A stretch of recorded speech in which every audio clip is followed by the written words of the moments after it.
What's up, Internet? Kevin Bennett, a.k.a. French Accents, checking in here with Stinky. That's a good girl. She's camera shy. Look at her. So, you know, I haven't checked in a couple days. I thought I'd weigh in on some shenanigans that... Oh, who cares? I had some thoughts. I was watching The Bone Collector. It's a fun movie. Before I get into it, how there's some propagandistic elements that it and a lot of other films share, I wanted to say I'm going to put my links in the description below for some of my shenanigans. I've got a few albums out. You can get them on Magroove.com or throw me a donation if you like. My latest album is Weather Local.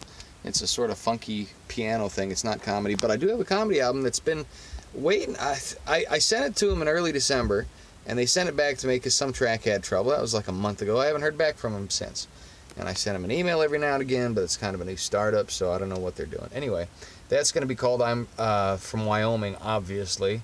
And if anybody wants to message me on here or elsewhere on my page, if we can do a direct message or something or other, I can send you some of the tracks on that, I think. Depends on Dropbox and all that stuff and how free I am. I've also got some novels. I'll put some links to them on there as well. Alright, that's my plug. Like, share, subscribe, please. I want to get a better RV or out of this one or something. Anyway, so here's the deal. Bone Collector is a pretty fun movie, but I mean, it's kind of basic. I mean, for the time, 98, I'm sure it was a real groundbreaking film. But there's some propagandistic elements in it in most 90s movies, which are glaringly obviously. So here's obviously, sorry, glaringly obvious. Here's the thing. Up until, you know, there's a golden era of filmmaking in the 70s and 80s, you know, and people really look at 90s as a sort of a zenith in terms of filmmaking eras. But the truth is, the 90s, well, they were kind of, but in retrospect, they don't quite hold up. I mean, people say, oh, it was a 90s movie, right? Well, it's hard to put your foot down on it. You know, everybody's wearing certain things, and the characters have a one-dimensional aspect to fulfill a niche, and Bone Collector's real, what's the word I'm like? It's real guilty of this. I enjoyed it, and, you know, a film is a sort of a corporate production. There's a lot of people involved. You know, there's thousands of people. Each film's like a little mini corporation. There's a lot of good work done in the film. I just want to point out some things so you can catch them in other movies, you know, and you can keep from being sucked in by them. Good performances. Had to be one of the easiest ones Denzel Washington's ever done. I mean, he's a great actor. All he had to do was sit in the bed there, you know, and give him some directions. Yeah, you do that, Angelina Jolie. I'm quadriplegic. Let me smell you. He's leaning back like I am now. Part of the theme of the episode. Isn't that right, Stinkers? She likes to nuzzle me when I talk. So, the film portrays the New York Police Department as being exceptionally savvy, but still not being able to catch the killer. They're just right behind him every time. And he's just such a savvy killer. He's got all these details ironed out, and turns out he's a psychopathic doctor, and his whole vendetta is against the ineptitude of the police department. He's so mad that they were inept with him that he's killing people to get his revenge. But the cops function as a well-oiled unit full of diversity, and except for the, you know, the straight white guy toward the top who's a sort of a bureaucracy captain, if you will. He's enforcing things, you know, he's the red tape guy. He's putting the red tape around everything. That's the guy who plays the dude with the blue mohawk in Guardians of the Galaxy. You know, I don't know that actor's name. He's very enjoyable. He's also in a movie by the same director, that James Gunn, called Slither, which is a wee bit disgusting. James Gunn's a wee bit disgusting. That's another topic for another time. I love the Guardians movies, but once you find out about the guy behind them, it's kind of like finding out about Cosby. I loved the Bill Cosby he had the jokes and the funny, but then it turned out that he would put the Quaaludes into the Jello pudding, and the girls would... The Bill Cosby, he would drug the people, and the people would then be subject to the raping. and the raping was not good for people. They did not enjoy it. I went into Indian for some reason. That was a very interesting segue, wasn't it? From Bill Cosby to Indian, point by point by point. Anyway, that was a digression. Love Bill Cosby. Turned out he was the rapist. And that's the thing that's kind of interesting about a lot of Hollywood. It turns out a lot of the people behind things have secrets, and that's where the propaganda comes from. So this guy, he's the typical white male dude. He's the red tape, and he's stopping the smart young Angelina Jolie from following through her natural talents. And sure, she's scared the first time she sees a dead body, but it turns out she's exceptionally capable, and even ends up killing the bad guy and saving Denzel Washington's life, because he's quadriplegic at this point. Films like this is well done. It's well acted, it's well shot, it's well plotted, it's well paced. It moves slow and comes to a conclusion. It doesn't really say much.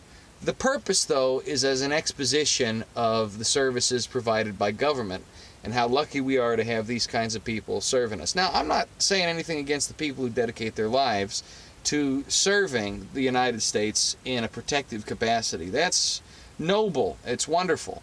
But the reality isn't how the films show us. You know, in the films, they show these police taking pieces of paper and analyzing them under a computer and putting the smell to a lab and just knowing by intuition, and police work as a talent.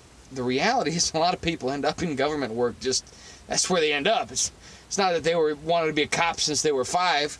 It's that they tried about 10, 15 other odd occupations. There was an opening, and they said, what the hell? And they went. Some did, some didn't. Some wanted the power. Some people were appointed to that position because they come from a family. Yeah, there's different reasons for everything, but the point is, the way we're sold in all these police procedurals, we're sold. That's the cat's tail. Sorry, she's a real son of a gun, this kitty. Aren't you, Stinkers? Aren't you? Anyway, we're told one thing, but the reality is another. That's my point. And in the 90s, they had this habit of making these films that were a vehicle to exposit the effectiveness of governmental systems. Now, I'm not saying, Scripture says, give Caesar what is Caesar, give to God what's God. I'm not saying don't respect the government. I'm not saying don't do your best to live at peace with society. I am saying that faith in a governmental entity is misplaced. Additionally, this diverse utopian ideal that is represented in these films, especially from the 90s, is not one that represents the reality of the situation. The reality is a bureaucracy that cares more about how the paperwork looks than actually doing the things right. I mean, now that was partially represented in the film, but it was done sort of as it wasn't quite an afterthought. It was almost a plot device. The real purpose was showing just how effective these talented folks can be. And you know what? I think there are some. I don't think in the NYPD there are any detectives as talented as Denzel Washington's august prodigy of CSI, or not a CS. I guess he was a forensics professional. That's straining credibility. The thing is, though, the things that really are hidden in plain sight in terms of propaganda aren't the ones that would jump out at you. Look at the TV show Friends. You know, Friends. Everybody loves Friends, right? But these people live in New York. I got this from a Cracked article before they jumped off the progressivist leftist cliff into the Gesundheit für Kitty, the leftist cliff into socialist stupidity land. But they pointed out that in the TV show Friends, all these people, they're having all these hijinks and sexing around and all this fun time to do all these crazy plot things, and living in Manhattan, and they're painted as, or New York, they're painted as a sort of model for the viewing audience. The audience puts themselves in the position of the characters in the entertainment, right? But these people, the jobs they have and the annex they get up to and their quality of life, they don't add up. Joey's an actor in New York, okay? I mean, what's an apartment cost in New York? Thousands of dollars, right? It's like the most expensive place in the country.